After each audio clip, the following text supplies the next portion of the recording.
This is a really special and exciting event.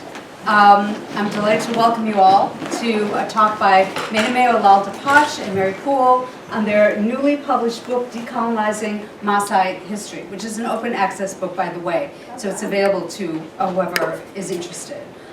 Just to give you a little introduction to these two wonderful people here. Meitamei Olol Dapash is a nationally recognized leader of the Indigenous Maasai community in Kenya, as well as the director of the Institute for Maasai Education, Research, and Conservation in Talat, Kenya. He's also the co-founder with Mary Poole of the Dopoi Center for Community Organizing and Education, also near Talat in Kenya. And I would love for you guys to ask him and Meitamei and Mary about both of these institutions, the Maasai Education and Research, Maasai Education, Research and Conservation, and Dopoi Center for Community Organizing and Education. Among other appointments, Meitamei has been a member of the United Nations Working Group on Indigenous Peoples, a founding member of the Species Survival Network and the Maasai Girls Education Fund, a board member for the Maasai Mara Monaco Conservancy, a founding member and vice chair of the Board of Trustees of the Association of Maasais Abroad, and a member of the East African Wildlife Society. He also holds a PhD from Prescott College. Meitamei ran for parliament as an Orange Democratic Movement, ODM, Kenya candidate in the Narok North District of Kenya in 2007, 2013, and 2017, each time working with grassroots party coalitions. And in 2022, he was a candidate for the Kenyan Senate. Meitamei has led the fight for the return of Mau Narok, a 30,000-acre region of traditional Maasai homeland, since 2008. And I'm sure they will speak about that, but that's another thing you could ask about.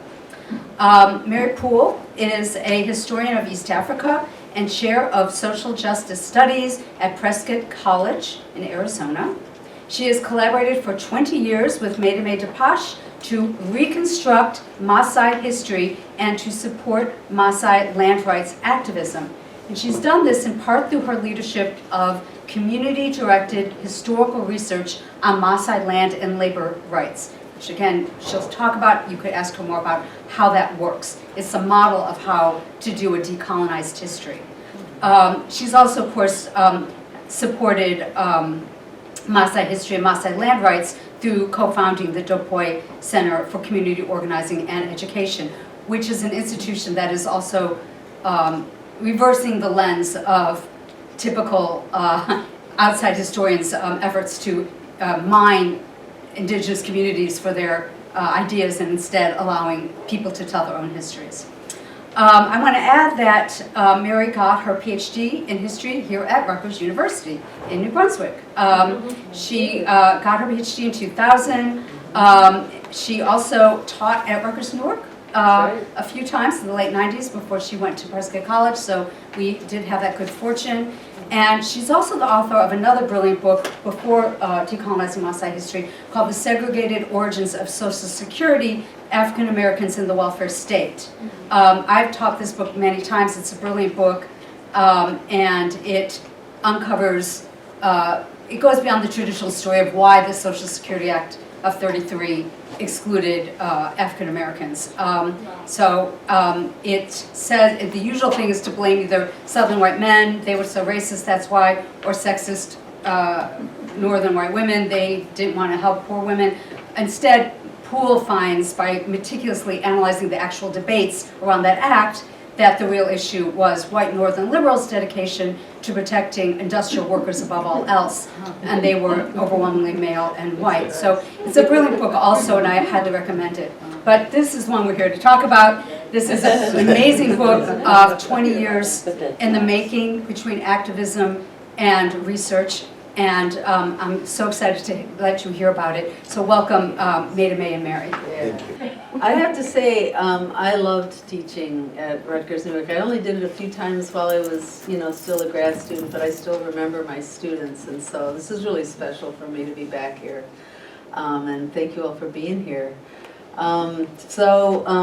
Thanks, Burl, for that introduction, and I should say that Burl has also, and Kate, they've been very involved in this project with a whole lot of other people. We're going to tell you about the project to rewrite, to decolonize Maasai history.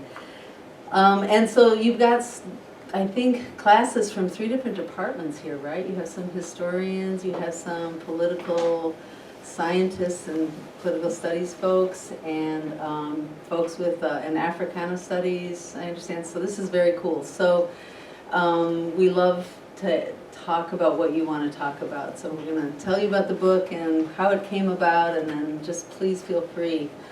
I'll just tell you really quickly, the book results from a couple decades of conversation between Meitamei and I.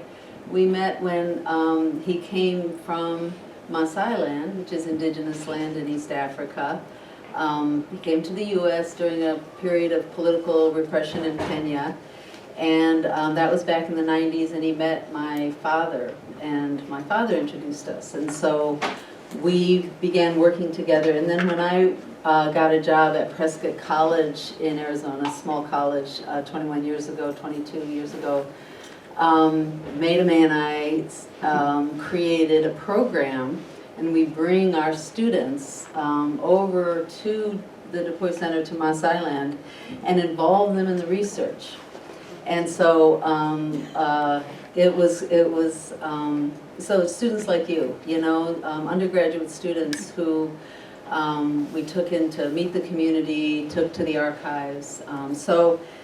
And then in addition to that work, hundreds of Maasai people have been engaged in this work from the beginning, and I think Meitamei is going to tell you some more about that process. But so I'm a historian, and so the conversation about history, I've learned a lot, so I'm going to kind of let that lead what I say about this process.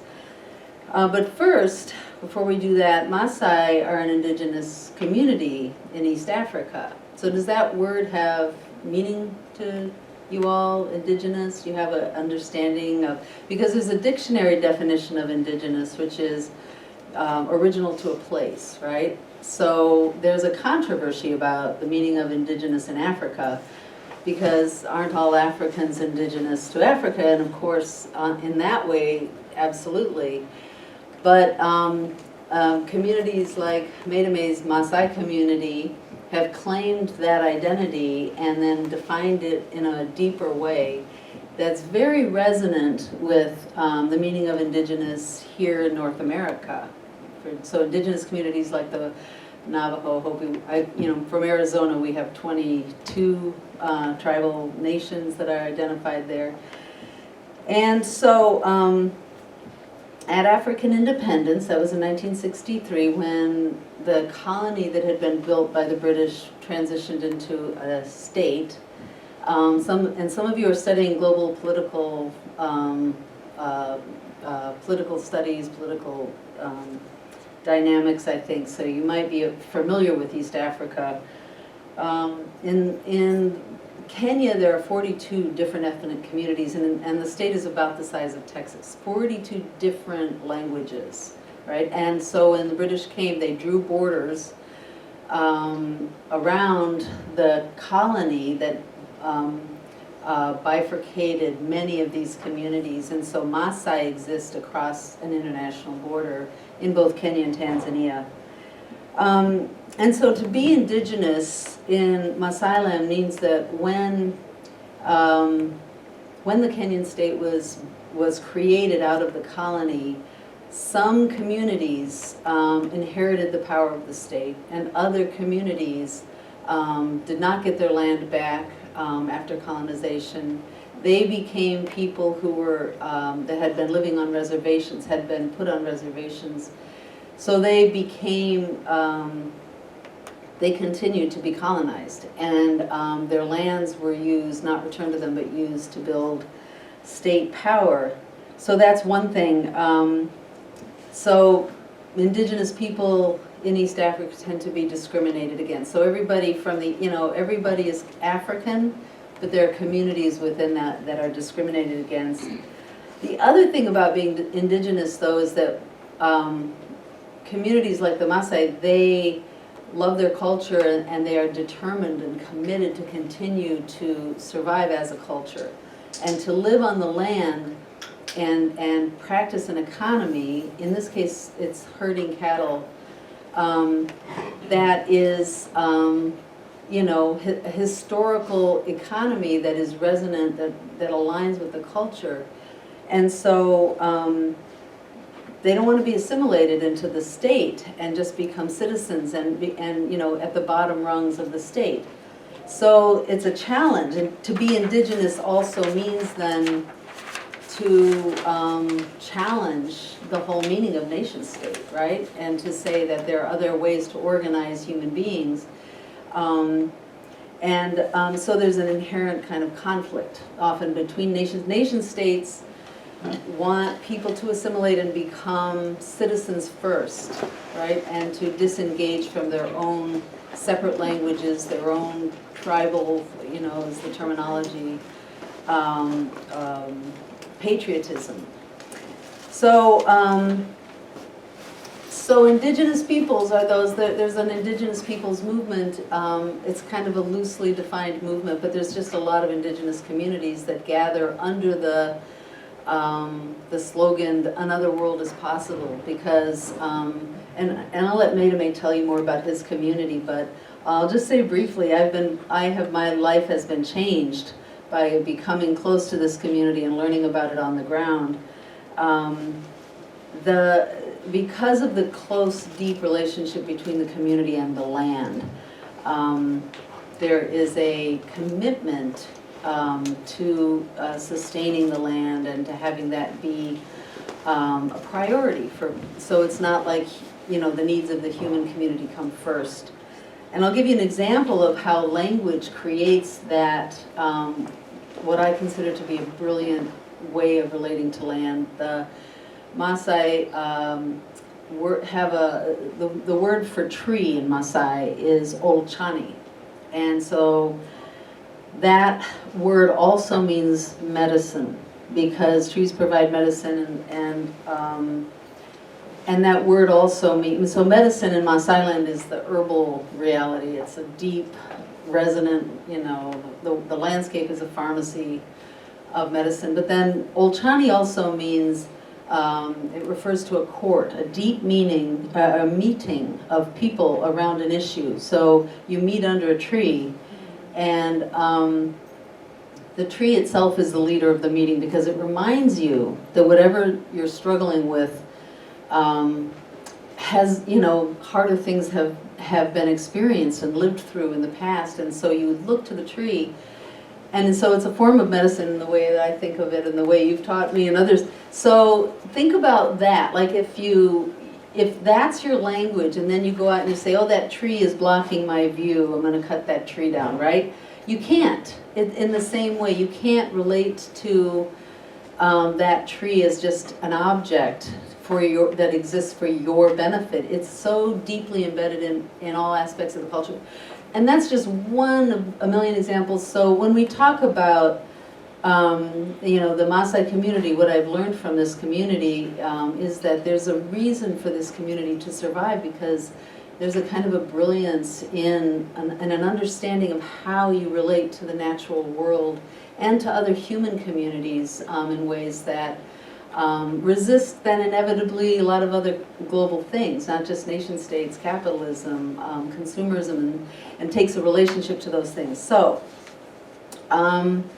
so that's indigenous, and so the project of Decolonizing History is a project of elevating indigenous voices and recognizing the right of indigenous peoples to write their own history and present themselves, represent themselves. I learned about this process not from theory, because the theories have been written and they're awesome, but I learned about it from working with Meitamei and actually doing the history. It took me a while to put a name to it. And I'll give you an early example. 2006, we had a group of Prescott College students with us. We were in a campground. That year, the president of Kenya declared that he was going to return the management of a big national park, Amboseli National Park, to the community's own management. And this was huge news because historically, Amboseli is a swamp in the middle of a vast dry land, right? And so historically, Maasai would use that swamp during droughts. They'd bring their cattle and goats and sheep in to drink and survive the drought, and people would survive that way. But also the elephants would survive that way, the lions, all of the wildlife. So there was this deep coexistence that used that land not in a single-use way or not with a fence around, you know. Everybody was able to access that water and those grasses to survive the droughts. That goes back hundreds, if not thousands of years, but then at independence, the management of that park was transferred to the national government, and they didn't draw like a fence, but they excluded Maasai people from Amboseli. So they live on the dry land without water, right? You can imagine the suffering that creates. And that happened in the 1970s, but then here in 2002, the president said, I'm going to return the land to the community. And,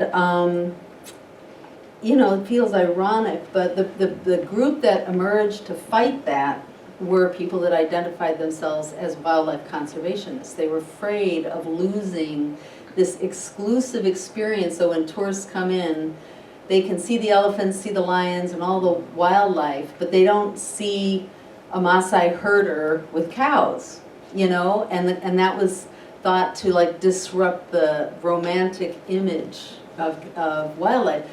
And so they fought that because they thought it was going to be detrimental to tourism and to wildlife conservation. So the Maasai community asked us through Meitamei to step in and do some research and help them understand how they lost the park. So they have their own oral understanding, oral history, but what they didn't know was what did the records say that were in the archives, you know, that like what did the government say about why this happened and how it happened.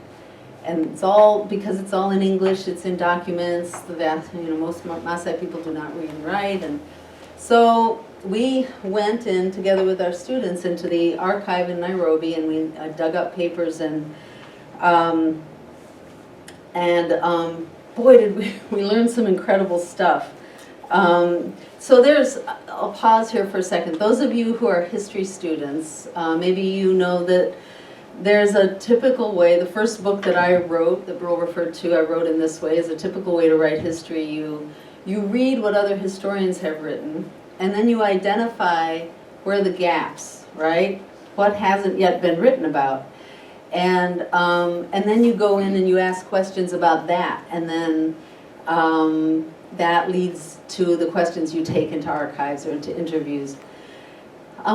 So that was one way we could do it. But in this case, because we're talking about an indigenous community, right, that is not writing, I'm from outside, not writing about my own culture through my own language, my own original language.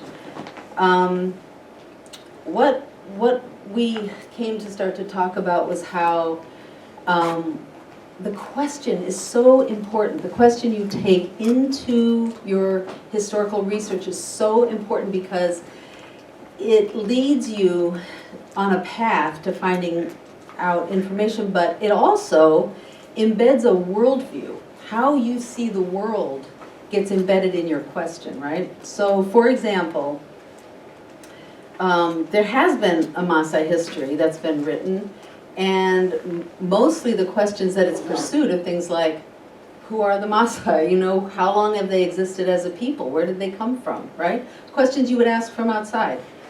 And, you know, from my own experience as a Western historian, I know that we have a lot of interest in things that are really important here. So, for example, Burl and I talk all the time, and we're very committed to reconstructing the history of gender, right? Because in this cultural context, I would argue, it's essential, race, gender, these categories of essential to understanding how power functions here. But when we take that assumption and then we take it over and use it to lead our questions into Maasai history, we're not necessarily leading with the questions. We're imposing our worldviews, right? We're assuming, we're making an assumption that these things also carry the same kind of power in Maasai land that they carry here. And what that does then is the history we write creates a worldview that we take with us. So, at the worst, that history that gets written is kind of irrelevant to Maasai people. But worse than that, it imposes a framing, a narrative that is not relevant, but can be harmful. So we chose another path, led by Meitamei in the community, and I followed them. And we took that community's question into the archive as our question, right? And I never would have come up with that question. How could I have? So we went into the archives and we searched for Amboseli, and then for the people that started to emerge in that story from the community, we found all these incredible Maasai people that were so involved in trying to fight for the community that never showed up in a history book. And we traced their names. Turns out they showed up in the archives also. And then we also found, we actually did find a document that the community leadership had written that was to create this whole brilliant wildlife conservation plan back in the 1970s that would have incorporated the historical coexistence of the herders and the wildlife, that would have brought revenue to the community through tourism, but also to the state. It was this genius plan, and what we found was documented evidence that people associated with the government took that plan, buried it, said it didn't exist, and then they borrowed it basically and presented it as their own plan, only left the community out. So we found these smoking guns, right, that our power was taken. So we were able to tell the community, yeah, we figured out how this happened, how you lost the land. And one more thing I'll say, oral histories are different when they're led by the Maasai community. So I was taught about oral histories being mostly when you interview people one at a time, because you don't want their stories to necessarily influence their other stories. And I know there's more creative stuff. I don't do oral history myself a lot, so others of you can teach me about more cutting edges in that field. But what I learned in Maasai land was that everything is communal in that culture, and so you have to, when you ask a question of the community, you have to open it up and let everybody who's around, including children, come over, sit in, listen, absorb, share what they know, and they do influence each other. And it's a communal process, but if we did it any other way, it would not be an accurate way to understand the depth of knowledge in this community. So it's all this learning about ways that Western methods were so helpful and useful, some ways that they were not helpful and useful in this case. That's what we mean by decolonizing history. It's like leading with the community's question. And so we learned a couple of essential things about what decolonizing research is in Maasai land, decolonizing history. And I've already mentioned that questions are essential, and to just say another word about that, at a deeper level, I think it is actually impossible for a question to come from a Western place. When I'm talking about West, I'm talking about US, Europe, but all Western culture that's all over the world now. It's impossible to look at Maasai land and Maasai people as people that exist in the present, right? There's such a heavy embedded idea that indigenous peoples, and especially indigenous African people, their time is past, right? They live in the past. They were, a part of a history that has changed, and today they're not modern. There's no place for indigenous peoples to fit into modern life except to assimilate or to die. And even if you argue with that intellectually, it so undergirds how we approach history. you know, there's prehistory that defines the communities that don't write and read, you know, or pre-capitalist. But it all is a very progressive look. So, to a Maasai person, and you'll tell us more because you are one, but I'm sharing what I've learned. Oh my God, Maasai people are very much living in the present, and the future, right? Because colonization happened to Maasai people, but the people didn't change. They're still here, and they're still very much alive and very much engaged in their own community and themselves. So can you see how like those two worldviews clash? If you think of your people as being very present in the present, and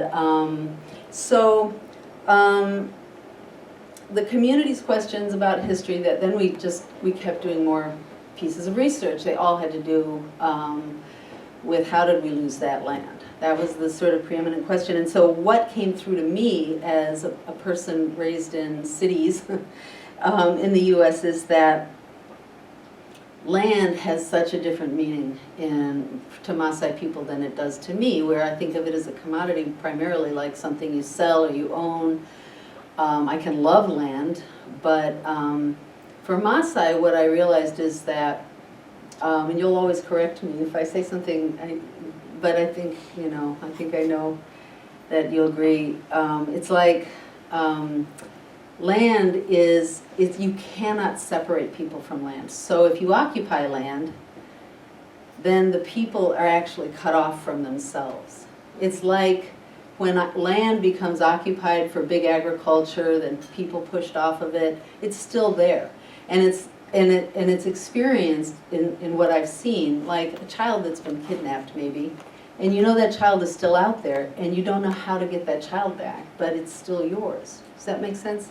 It's like the land is living, the rivers are living, the trees. So you can't approach Maasai history from outside without, it's like the history has to come from the community in order to ask the right questions. And so then one more thing that we learned about history is that these bigger narratives then crumble about history when you look from a Maasai line of sight, because, you know, I was trained as a US historian to think of, you know, there's indigenous past in North America, then there's the colonial period, then there's the US period, right? So boom, boom, boom. These are three periods, they're all different. And that same narrative got read onto African history. It's one of the things that we write about. But in fact, from Maasai land, colonization wasn't actually achieved until nation statehood. That's when the British's design was actually able to be brought about. The British weren't successful in their design, but the state was. So then there's no, so African scholars talk about neo-colonialism, a new stage of colonization, but that not one that has ended. Okay, my final point, history. Maasai culture is built on an idea of coexistence. So that means that you live in wildlife territory with your cows, and you don't have fences in the way we think of fences, you don't have borders. So sometimes lions kill a cow to eat it, sometimes they kill a human being, or elephants kill a human being, or there's conflict at borders. It's inherent in that life. But when that happens, Maasai don't go out and wipe out all the lions or the elephants. Instead, they negotiate.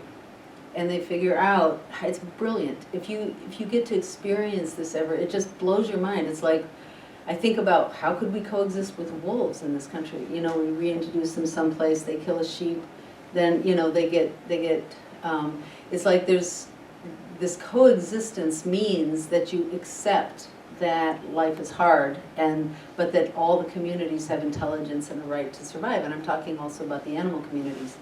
So we also then, knowledge is also created and shared through coexistence. And that's a really important point to me, because I've never understood this project in Maasai land And I had to learn from Meitamei and others here. But it's not about like saying, oh, the British records are wrong, they're useless, you know, or all the Western history is useless. It's not about that. It's about recognizing there are genuinely different ways of knowing, different epistemological ways of knowing. That word actually means ways of knowing if you don't know it. Just different ways of conceiving of reality, different ways of seeing, and all the communities have the right to express their way of knowing, and they don't have to line up, but they can coexist. And then we can talk from a perspective from, you know, places of equality with each other. And so that's been the basis from my experience of our collaboration, is just respecting the different ways of seeing, and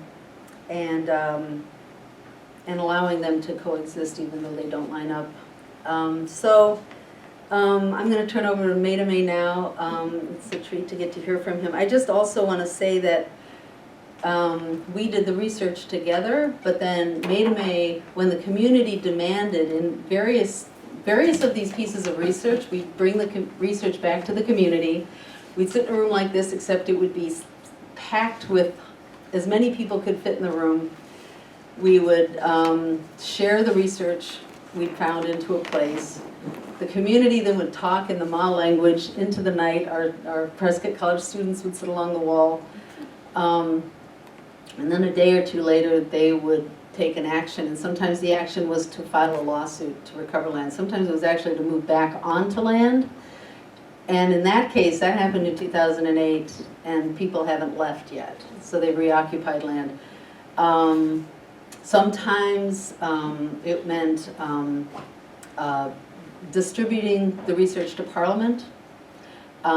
So always action was taken, and so Meitamei has been the person who's led that action at the demand of the community, so you can hear from him about that. And the other thing, though, I want you to hear from my own personal, I want everyone to get to hear from Meitamei about is just the depth of this culture and why it matters here. Like, you know, I may be personally committed to justice in Maasai land because I love this community. And that's enough of a reason to fight for its survival. But this community, as I've indicated, it's brilliant in ways that it shows that another world is possible.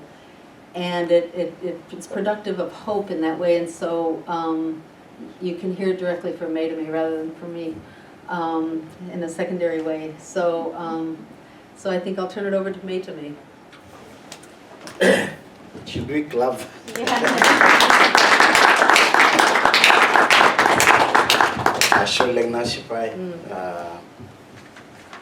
And thank you everybody for being here. Thank you, Beryl, for putting this together. It's wonderful, and we truly appreciate this moment.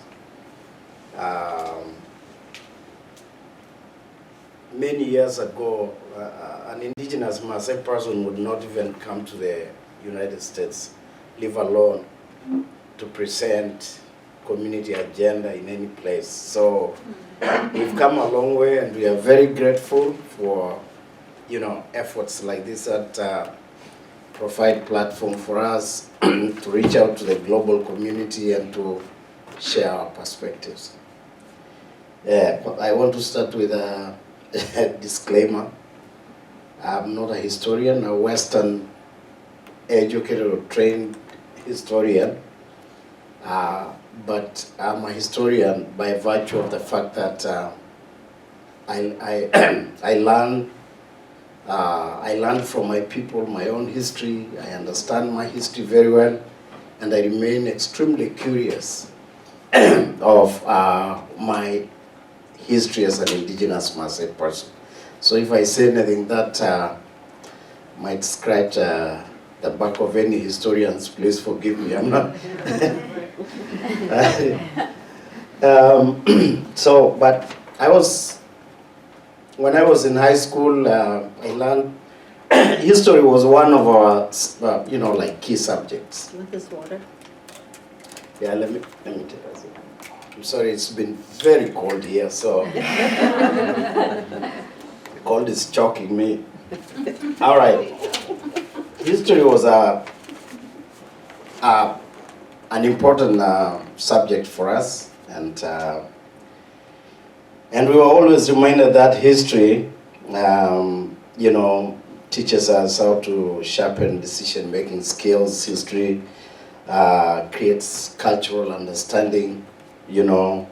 History predicts the future trends and based on past patterns.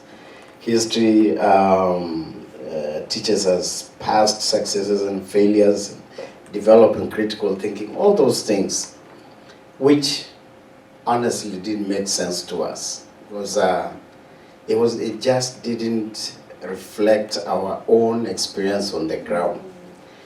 And history, written, and again, forgive me, I totally respect the field of history. She's a historian, and we've worked together for 20 years, so I have absolutely no issues with Western trained historians. But I'm just saying, for us, history is real. It is what we live every single day. It's our daily experiences when we are out in the wild grazing cows, when we are talking about our ancestors and where we came from, and our language, our diet, our identity, our language. To us, that is history and how we relate to the land. That's what our history is about. And so my part of the presentation, of this presentation, talks about what that history means to us as an indigenous people, and why writing this book opens up an opportunity for us as an indigenous community, for Western trained historians, to find a common ground for both our versions of history to coexist. I think that is the main agenda of our book, of this book, is to create a common space where I don't see what Beryl does as a historian or Nashipai as bad or as wrong, and vice versa. What we want to find out if we can achieve is common space, common arena where I can tell my history and it's just as valid as yours, and where gaps exist between our two versions of history, we can then find a way to fill those gaps. So I just want to point out that for those of you who might not have read about Maasai, our language is largely unwritten.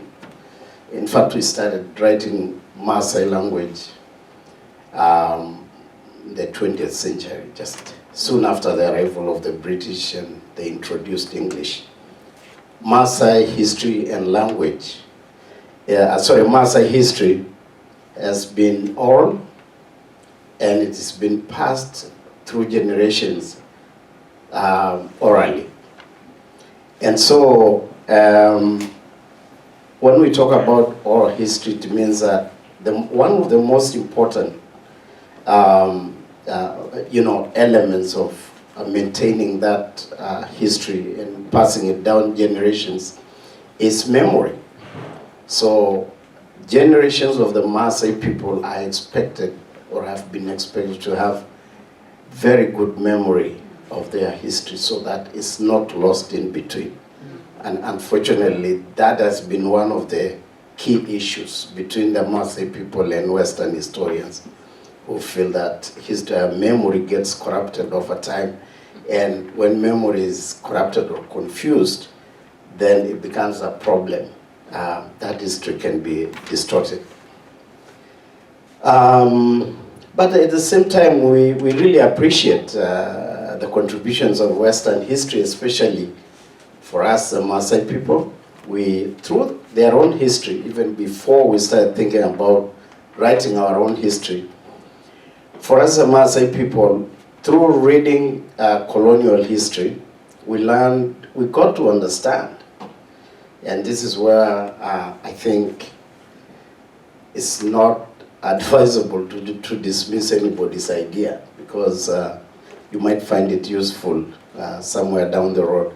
So for us, we never dismissed colonial history with all its shortcomings in our view, because through their own history, through the history they wrote about us, we were able to learn about Maasai colonial relationships, which otherwise we wouldn't have known what they were thinking had they not been recording all this down.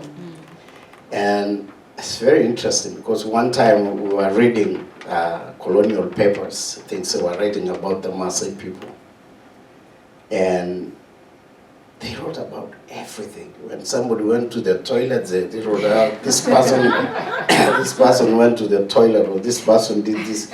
Everything was documented.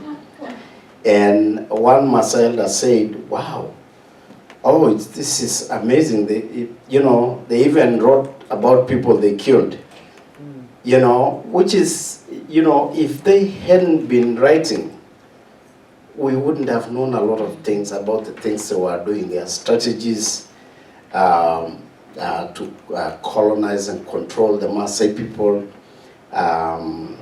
inter-ethnic relations in Kenya, and how they were pitting one community against the other.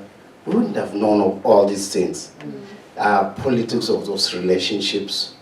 And as I said, colonial relationships, colonial strategies for controlling the Maasai people, which is, it is something that, I'll talk about it later, but it is really, some of these strategies were so bad. It just helped us to know how to deal with the colonial government as well as the neo-colonial government, because colonization, in our view, still exists to this very day. And so history placed us in a position where we have an understanding of what was going on, and through that we have been able to develop our own strategies for survival and also production of our own history. We also learned how the strategies they were developing, or they developed to steal land. So in going to court, we knew exactly what happened, because again, they recorded everything. We're gonna displace 100,000 people here, we'll send them to this place, and if they try to come out, you have to arrest them, shoot them, take them to court, and all those. So it was not bad altogether. Writing that history became an asset to us, and actually this book is a product of that experience. It's been in the making for the last 120 years, basically.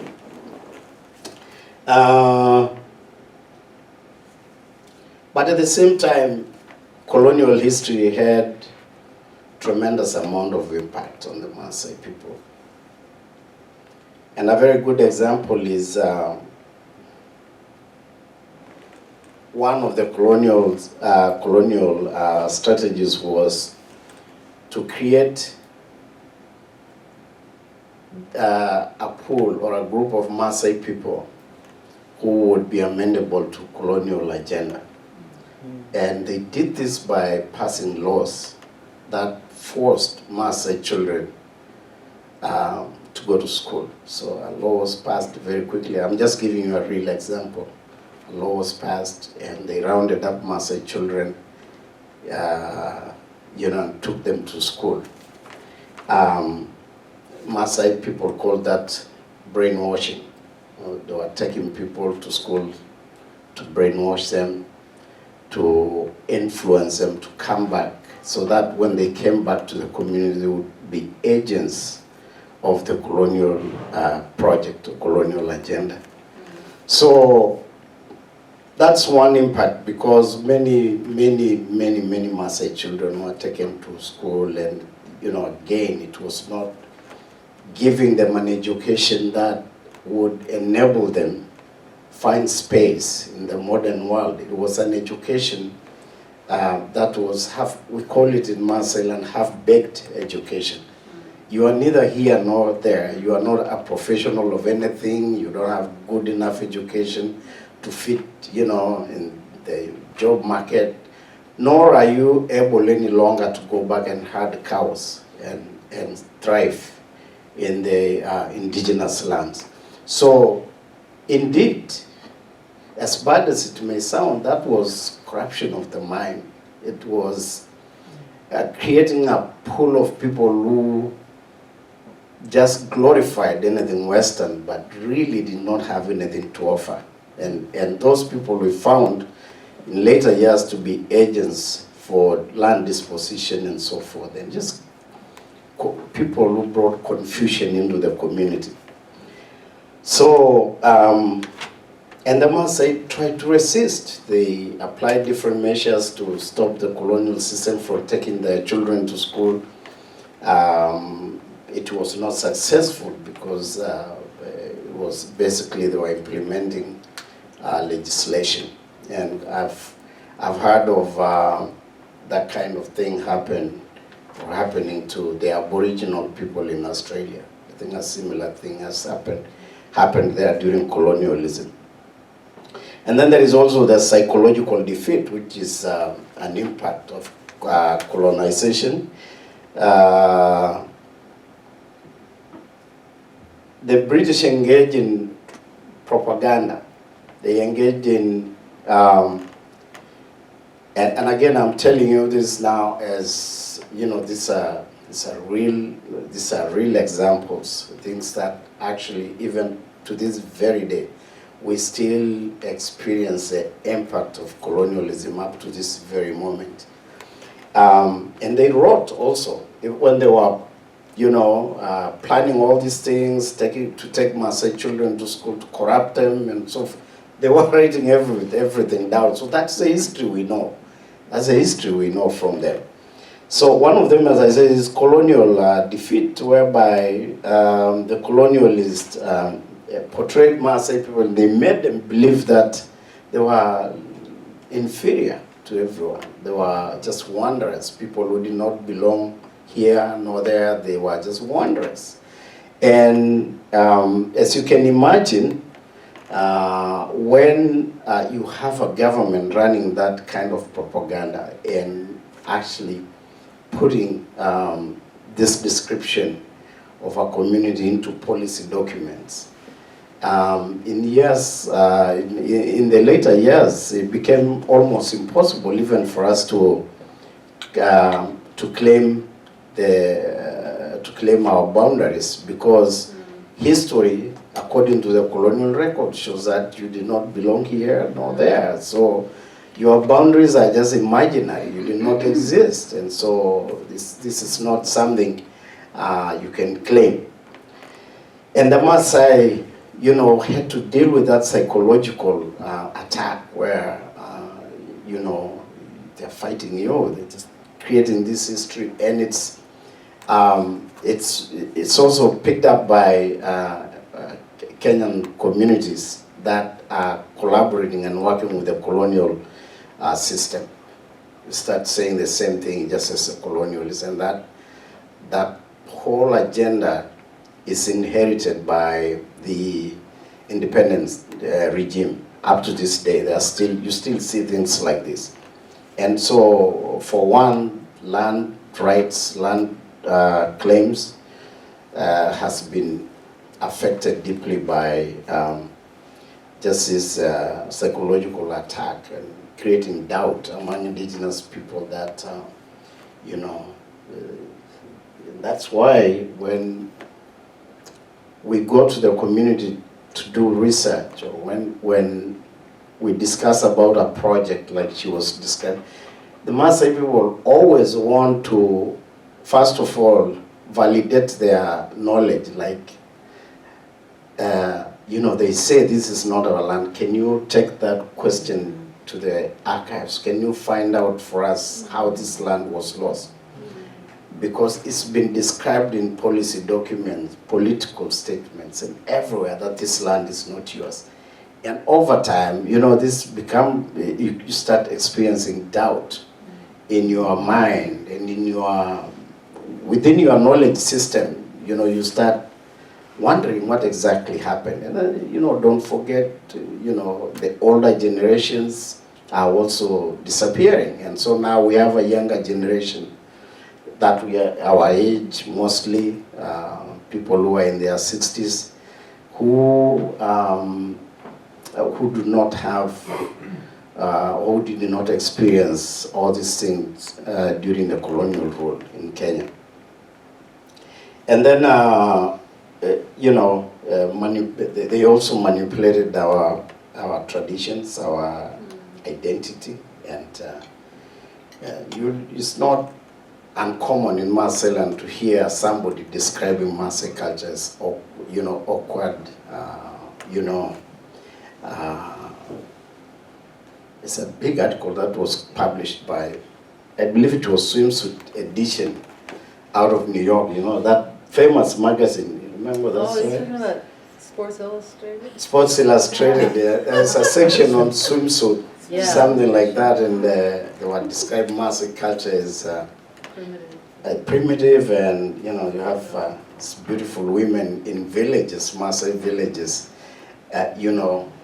It was both romanticization, but also portraying Maasai culture as extremely backward, and therefore it's a place to go and see and just wonder how do these people live. So Maasai people our culture today is used as a tourist attraction.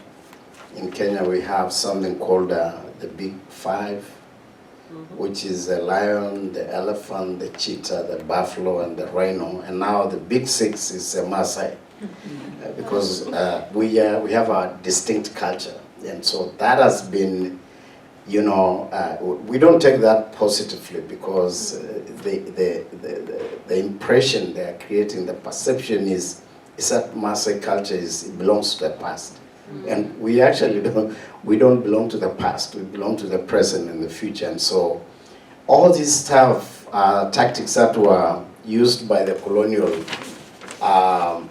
administration and the colonial government at that time to totally defeat the Maasai people with the single agenda of taking over the land and controlling the Maasai people, just making them become submissive subjects of the crown.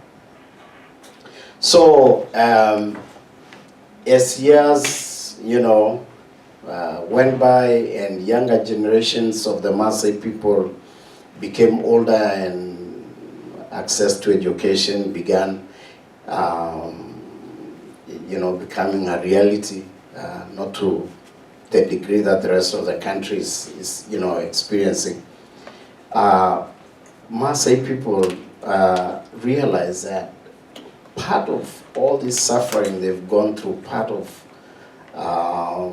the reason neo-colonialism is perpetuating the same policies, colonial policies, and towards the Maasai people, is because our history has been so badly written and distorted that it has become the point of reference for the new state.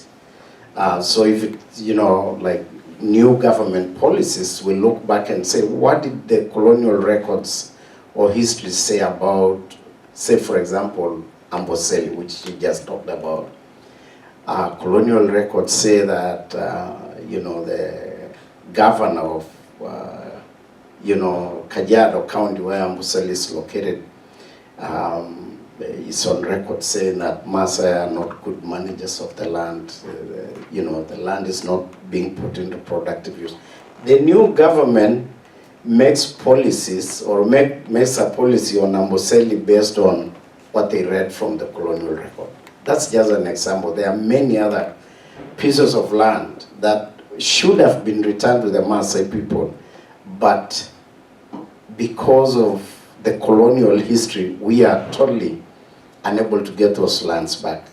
I think there is one issue you remember, which was Mount Narok and the Mount Narok land, where at independence, one of the settlers on that land wrote a letter to the Ministry of Agriculture, remember, Mackenzie? She wrote a letter to the Minister of Agriculture telling him, truly, this land that we are occupying belongs to the Maasai people. And since we are living, we want to give it back to them.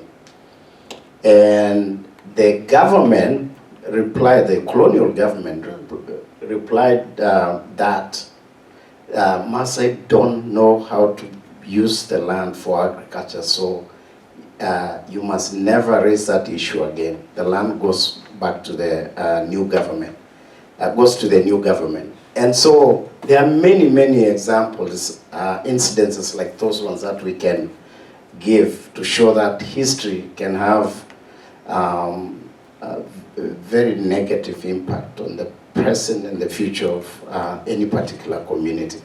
So, because of all this, because of this very controversial journey we've gone through as a community, the Maasai people have always felt that they need to write their history, to write what has been bad history by the colonial historians.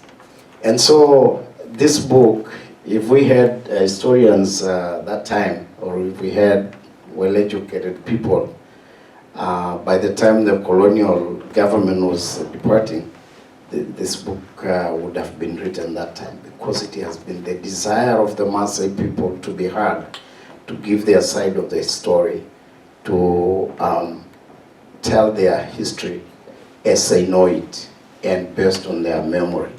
So this book answers that question, and I'm just very, very proud of the work we've done. It's taken about 16 years in collecting data and engaging community on this book, and 6 years out of that was just working with the community and gathering information and so forth. But 10 years actually when we started to write. It's taken that long, and it had to take that long because this is a very complicated issue. It's a very complicated, it has to be accurate. What we have in this book is considered by Maasai people very accurate accounts because of what we have learned, what the information we've collected from them, from the archives, and from other reliable sources.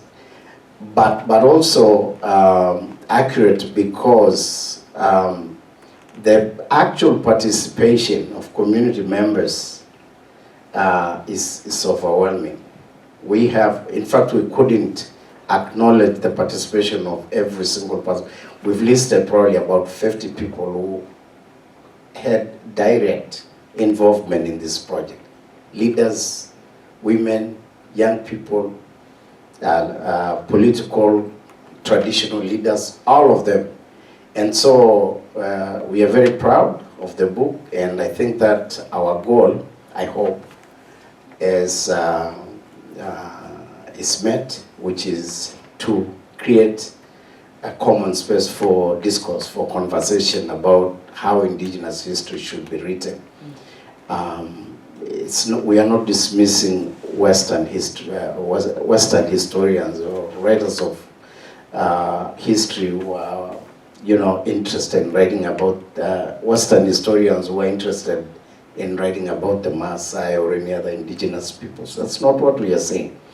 We're just saying we must all be brave to come to the table and share equal space and common space and engage each other rather than dismissing Maasai oral history as untested and lacking in credibility or validity. We can't do that. We are claiming that space where we feel our history cannot continue to be told in our absence. And that is what we were set to do when we started writing this book. So, thank you.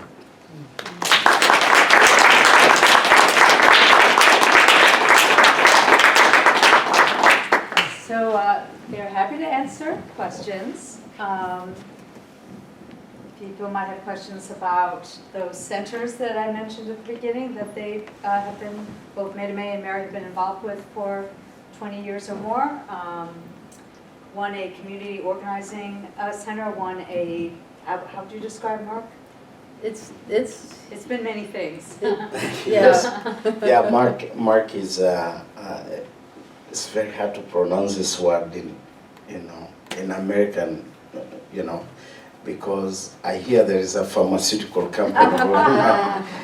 And sometimes when I say Mark, people go like, what?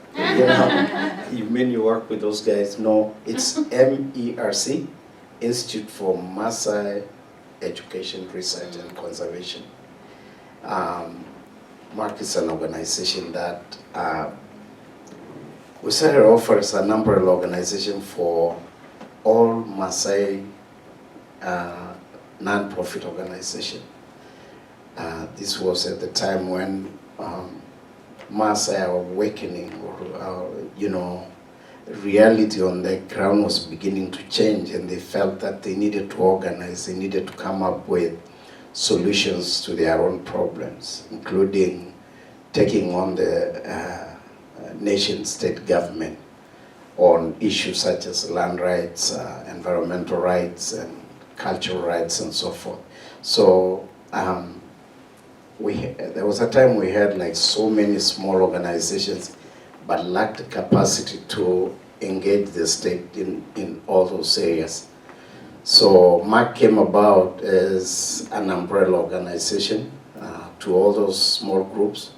And our work was primarily to help this small organizations strategize and come up with effective plans for dealing with the government on all those issues that I mentioned.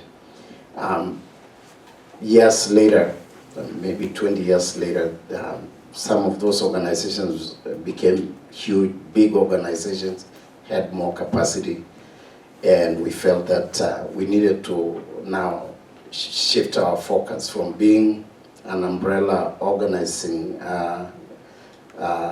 entity to, we needed to focus on research and education. As I said earlier on, education is an incredible tool for self-determination, for dealing with state agencies and so forth. But it can also be a very destructive tool. Again, I said if education is not good, if it's not good enough, you just create a pool of people who totally cannot function anywhere. So we promote quality education amongst Maasai people. We'd rather have 10 well-educated, well-trained people than a sea of people who cannot function anywhere at all. So that's why education is important, but also research to us is, I think research, like history, is an amazing tool. It's through research that we are able to understand what is happening, what is the rest of the country or the rest of the world saying, what are the experts saying, what's going on, how do we deal with issues that are important to us. So research to us is very empowering. As I said, information is power, and we get information through research. And we also develop our own hypothesis by studying new areas based on our cultural knowledge systems and coming up with those hypotheses. And then conservation is inevitable in Maasai land. We, as a community, we realize we cannot do without wildlife, for example. Wildlife makes Maasai land livable. It makes Maasai land one of the most beautiful places on the planet. And we have to live with the wildlife, we have to protect them, we have to conserve them against poaching, against government policies like hunting and so forth. So we exist as a research organization, as an education organization, as a conservation organization. It is also the organizations that the organization that's working with Prescott College, and we have other colleges joining us. At the Dapash Center field station, the Dapash Center is, on the other hand, is organizing space for community. We have a very well established center. We have housing, we have conference rooms, we have libraries, we have a museum, we have all the amenities you would require to study or to do research. So the Dapash Center provides that space for institutions, colleges that work with Mark to come and work with us, and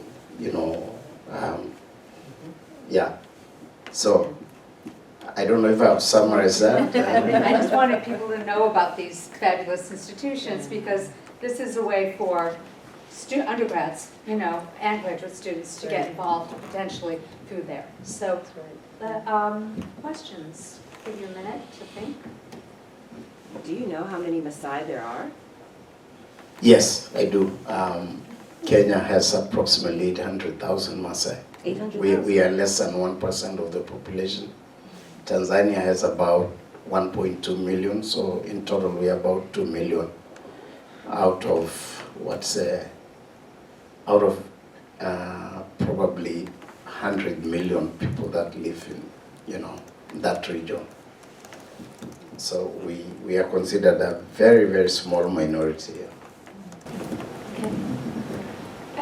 Do you work with, like in your quest to find out more about your history and to sort of like decolonize that way, that approach to understanding your history, do you work with, or are you in contact with other indigenous communities elsewhere, like the Ogoni maybe, to see how they're doing it? And how, are you exchanging information to learn from each other? Very nice question. Yeah, not right now, but we belong to several, umbrella organizations that work with indigenous peoples. But you can answer that. I can just say that working with indigenous communities, resources for travel and communication are some of the most precious things that are, every time I've been privileged to be with Meitamei and visiting another indigenous community, or it's like magic, it's the issues are similar, but those are few and far between, and I think there was a lot of you collaborated with a lot of indigenous peoples through those UN networks that were really resourced for a while, and less so now. So yeah, that would be my answer. But there's cool mapping projects right now that we're getting involved with. Indigenous communities are doing all these different ways of sharing information outside of like Google Maps, for example, or other ways that data gets owned. So, do you have information about this you could share with us? No, Okay. I work on environmental justice, and like, for example, there's the Environmental Justice Atlas and stuff, but it's the same thing. You have certain global governance institutions that have like indigenous community participation, and others not at all. But like my research is like different. It's kind of like how you can decolonize these global governance institutions. Well, that's very cool. I mean, I'd love to know more about that. But right? yeah, but like I think your project is really cool too. Well, thank you. Thank you. I think in the last 15 years we've mostly been drawn to not just us, but I think all indigenous groups across the world. I think our main focus has been really penetrating the United Nations, because that is where all our problems start actually. And so if you do, just like if you do some research, you'll find that indigenous people's movements are focused on participating in a lot of United Nations conventions and working groups and so forth. And that is where we've all been. And I think that Quite honestly, I think indigenous groups have found some space within the UN, and now they are going back to their respective regions and beginning to organize. This is a slow process. It will take probably years. And there's also a very Western concept to organize in that way, right? Yes. Yeah, Absolutely. absolutely. But for us, we work very closely with Species Survival Network, which I was one of the founding members. It's a global organization working on species survival issues, and then just other UN, kind of conventions. So, but I see the absolute need for indigenous groups to come together and create common space for themselves where they can exchange knowledge, information, and actually speak, as one voice.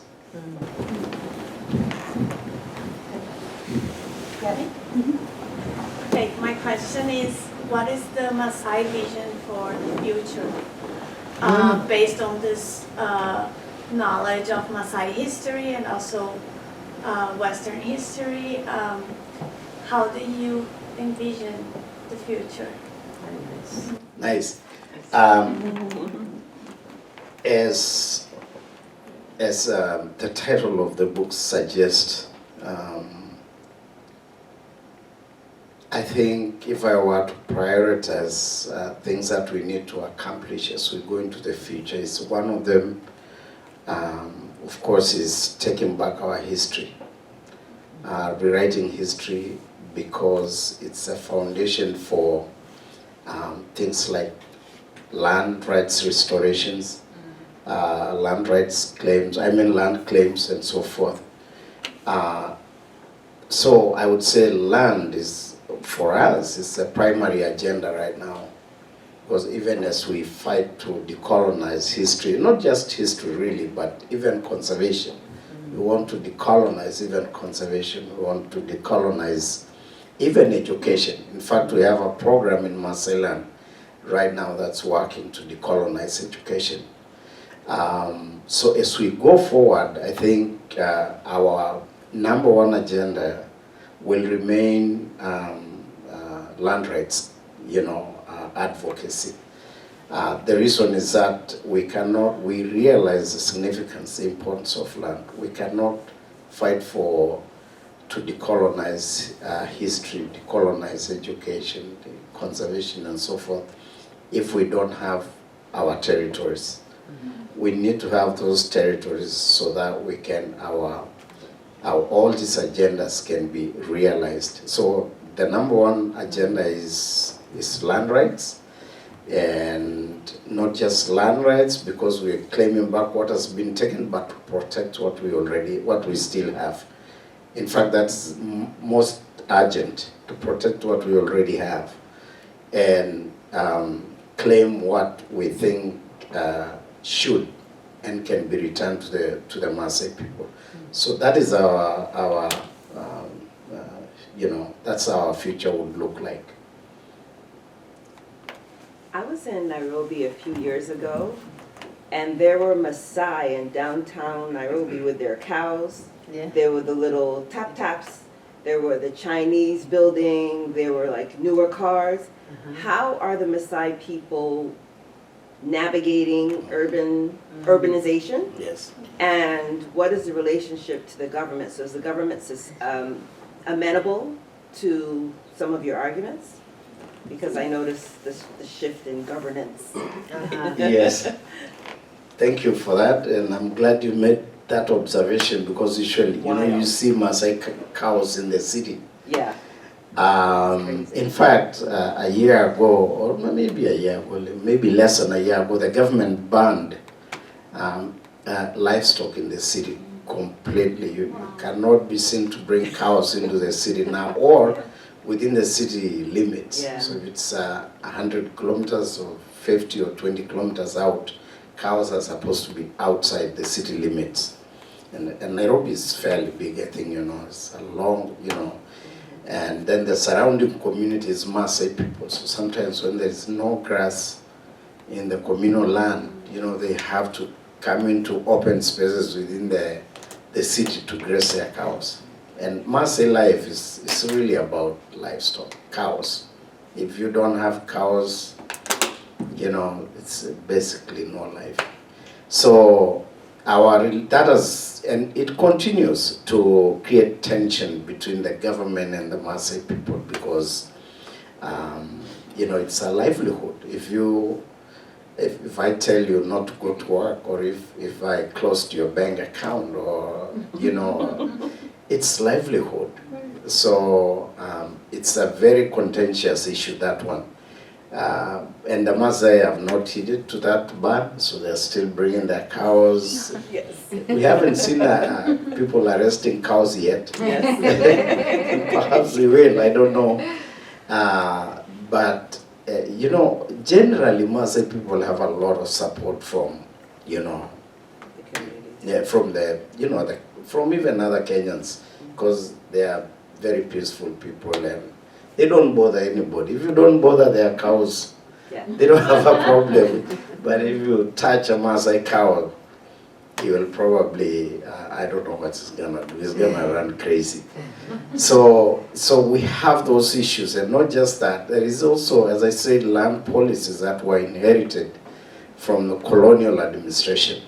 Okay, these land policies have an agenda to, so you know, they say to make land, to put land into productive use, and they want to bring these policies to Maasai land, and these policies are not good because you know, they're talking about irrigating the land, like converting hundreds of thousands of grazing lands into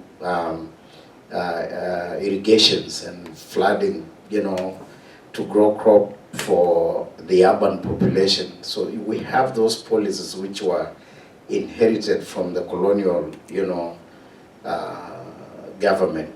So there are all these areas where government is really just trying to realize what is being called, you know, unity of the nation. You know, and unity of the nation in the Kenyan government context means that, you know, you have to abandon your way of life, you have to be assimilated, you have to engage in agriculture. It's a very common thing in Kenya, very popular. You have to not even speak your language, you know, those things. And the Maasai are resisting all these things. So we don't have a very good relationship with the states. The most fortunate thing for us is that when it comes to issues that are community issues like that, Maasai people really come together, and they have fought back very successfully many times.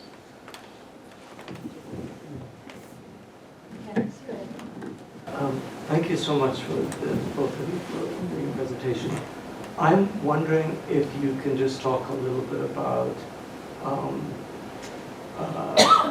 my understanding is that there are Maasai in Kenya, which you're talking about, and in Tanzania. Yes. And so I'm interested in like the cross-national Yes. perspective of the Maasai and how that the nation state is actually really divided people before these boundaries came into Correct, place. correct. You want to? You know. Okay. I think better about this. I think you live this. I don't want to. Before the British came, Maasai occupied the largest territory of any other indigenous group to that region. In fact, from our history, our own history, Maasai occupied land between Lake Turkana and central Tanzania, which is about 700 miles north to south and about 400 miles east to west. That used to be Maasai territory. There was no boundary that time. There were no international boundaries. There was just Maasai grazing lands, and you went as far as, you know, your legs could take you. You can move from north to the end of the territory in the south, east, west, there was absolutely no confinement. We moved freely until the arrival of the colonial state, and those boundaries that we call today international boundaries were introduced, and they split the community into almost two equal halves. And it's a very, very, very, very big problem today, because these are imaginary boundaries. And again, history, the colonial history has very incredible description of these boundaries.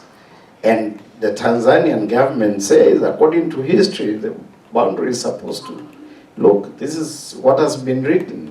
The boundary runs through this place to that and so forth. Same with the Kenyan government.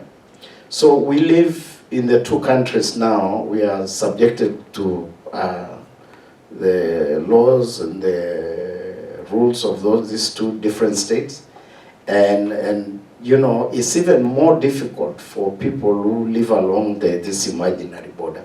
You don't know whether should obey Tanzanian laws or Kenyan. You don't know, because there is no boundary. Police, Tanzanian police can show up and take you to, if there was a reason for you to be arrested, they'll just show up and take you. They don't know the boundary. Or the Kenyan police can come and claim you. Everybody's claiming you, you know. So it's a very big problem right now. In Tanzania, on the other hand, Tanzania, for example, has allows hunting of wildlife in Maasai territories, and the Kenyan government does not allow hunting of wildlife. So you have these animals that we are trying to take care of. We take care of them on this side of the border. They cross to the Tanzanian side and they are killed. They are shot and killed for trophy. Or in the case of, you know, like some of you may have read about what's going on just across the border in Tanzania, where thousands of Maasai people are being evicted by the Tanzanian state and taken to some desert about 300-400 kilometers south of, you know, the common border. So it's a these colonial boundaries, and I want to believe this is not just a case with the Maasai people. Many indigenous communities across the globe have become victims of these arbitrary boundaries that were created by colonial systems. And it's been very traumatizing for a lot of, you know, our people, especially those living along the common border. And these are issues we bring to the UN. Brought these issues, petitions to the UN, that at the very least we need to have, you know, dual citizenship, so that you are free to go and visit your brother on the other side of the border. It might be just as close as a railway line here. But if you're found there, then they say, oh, you're in Tanzania, and yet you're a Kenyan, and they take you, or vice versa. So these international colonial boundaries have caused a lot of damage and destruction to the indigenous people. And I don't believe it's just a Maasai. I have read and I've heard presentations from indigenous communities from across the world. Boundaries, colonial boundaries, have been weapons of community destruction completely. Thank you. Yeah. Because I used to live in the northern part of the U.S., and the boundary with Canada, with indigenous people, Yeah.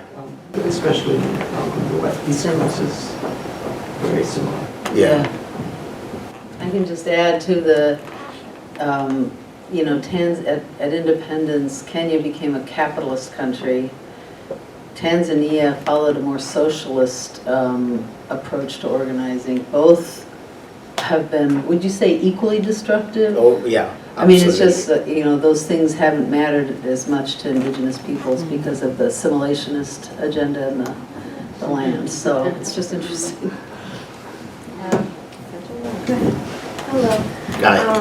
So I had kind of a question about about like the children? 'Cause I know before you mentioned about like the children's education and how like the Maasai people believe that they were like kind of brainwashed when they were teaching them about like, you know, like the different kind of history. So how is like history kind of taught now to the children, so that like, you know, cycles aren't repeated and like so they are equipped to like combat the challenges that they're going to face like in the future, or they might face in the future when they're, you know, with kids. Yeah, I just say something and then you can add on to that. But so as I said, it's been a real serious struggle for us to kill this very bad history that is taught in school, which in reality it did not even make sense at all, even to non-indigenous communities, because you are told about the Germans, how the Germans did this and that, you know, the Italians, the Americans, the British. You know, it was so abstract, it just didn't make sense. And this whole history was just to brainwash you to think that, you know, mostly it was purely white history, it was meant to make black children feel that, you know, they're inferior, totally inferior to the white culture. In 2000, starting from 2000, the entire civil society in Kenya got up in arms and they demanded that we rewrite the constitution, because until 2000 we were using the colonial constitution. We didn't have our own constitution. We got independence in 1963, but we were still using everything colonial. The entire constitution was, it never changed. It's no amendment. So in 2000, Kenyan people, you know, rose up and just said, we don't want this constitution. We have to rewrite our constitution. And we engaged in a process that involved every sector of society. We had women representatives, church leadership, Muslims, we had children representative, environmentalists, human rights advocates, all walks of life were represented in that process. And 10 years later, we came up with one of the most brilliant constitutions I've ever seen, ever. Because it guarantees the rights of all these, groups of citizens, children rights, women rights, elderly rights, and environmental rights, and all that. And one of the things that we successfully did was to get rid of the colonial history completely. So it's no longer taught in school, and schools now recognize indigenous people's cultural identity, and therefore we are now able, if we can, we are working on culturally sensitive, cultural oriented curriculums. We are developing those ones, and once we are ready to be taught at schools. And many organizations are becoming involved in bringing this kind of education to Maasai schools. And so that's how we are dealing with that. And I'm very happy because for the first time, history gets taught at school level by community members, by elders, by educated Maasai people, Western educated. Let me not say educated because we are already very educated, but Western educated Maasai people, because the curriculum is in English. It's also in Swahili, and it's our goal to write the same curriculum in Maasai, so that You want to add on that? Because you are involved in... yeah, I mean, I've taught in the schools and I've read the textbooks and I think that what I've seen is it's an ongoing conversation is what I've seen, because the textbooks don't acknowledge Maasai in the present, you know? So they'll say this about Kenyans, and it's still, I saw there's a lesson, the one thing, the recognition I saw of Maasai in the present in this 7th grade textbook was, it said Maasai used to be governed by a council of elders, right? But not anymore. But we had just had the council of elders members at the Du Bois Center like less than a mile from that school, you know? So I don't know, I mean, I need to get caught up because what you're saying is like new frontiers Yes, that I'm absolutely. not aware of right now. Yes, there's very positive stuff happening in the education sector, and it's a product of the new constitution. Okay, cool. Yeah. That's good. If my students need to leave, you can go ahead. Yeah, we've gone way over, Yeah. but Yeah. this is a really rare opportunity. You know, this Kenya's far away, and to have Meitamei here and Mary, it's really special. So, I mean, I'm willing, I mean, if you guys go a Absolutely. little longer, but if you have to leave, I understand, of course. But if anybody, maybe, you know, 1 or 2 more questions we could see, or maybe that's enough. But let's see if anybody has another question. Just give it a minute. You good? Yeah, well, it looks like. I would just say that if you have, any of you have like a recommendation for anybody who wants to read about Maasai culture, is there a name you can just Well, they're throw out both, of to course. say? No, I mean, history is great, but also people are writing Yeah. Yes. literature, they're Yeah. writing other things. Absolutely. So I'm sure there's a huge list that's growing, so Yeah, even if you don't have names, like a place to look online, it's a name. yeah. A novelist, but see again, I'm questioning, Yeah. should I even be saying novelist, because that's the West. You know, what is the type of writing, what is the type of, or music, for example, perhaps. Any type of cultural thing to gain more information Who's about. the musician that's like getting on the internet through YouTube that was at the Du Bois Center this summer? Oh, There's like really cool music being produced by this Kamrar. generation. What's his? Kamrar. Kamara. Can you Kamrar. spell that? Yes, You want to write? yes, yes. It's K. It's just like a cool recovery of the culture through music Oh, and good. bringing it into. Don't tell me to look on YouTube, but You can search. I can search, right? Yeah. K, So it's K A M. Yeah. U double R A double R. Yeah. And Decolonizing Maasai History, did we have a flyer that gives 20% off? I thought we might have had it out there.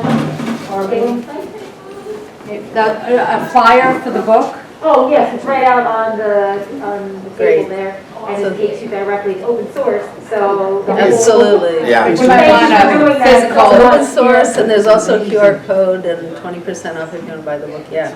I know, Bloomsbury was incredible, they just, made this open source, and so it's widely available, which we're very happy about. And chapters can be read, I mean, it's all great, but you could also, there's sections on, you know, labor struggles, environmental struggles, you know, all, you know, different aspects of their work over the last 20, 25 years, and they're all incredible, so. And there really is a dearth, I mean, we talk about the culture too, but there's really a dearth in books out there on Maasai culture that are, you know, written by Maasai people, so we'll see many more, we hope, you know, but. Thank Thank you. you. Thank you.